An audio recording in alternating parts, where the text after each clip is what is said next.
জরেজ শামীমাকে জানায় তার এক বন্ধুর প্রেমের ফাঁদে ফেলে ব্ল্যাকমেইলিং এর মাধ্যমে 10 লক্ষ টাকা আদায় করা সম্ভব, যা থেকে জরেজ 7 লক্ষ টাকা আর শামীমা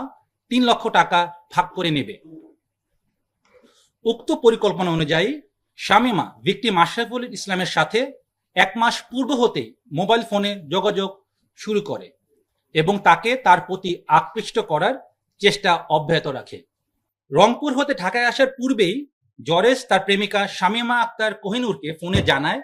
ভিকটিম আশরাফুলের সহিত সে যেন অন্তরঙ্গ ভিডিও ধারণ করে এবং পূর্ব পরিকল্পনা অনুযায়ী সে ভিডিও দেখিয়ে যাতে তারা 10 লক্ষ টাকা আমাদের যে আশরাফুল তার কাছ থেকে আদায় করতে পারে। পূর্ব পরিকল্পনা অনুযায়ী ভিকটিম আশরাফুলকে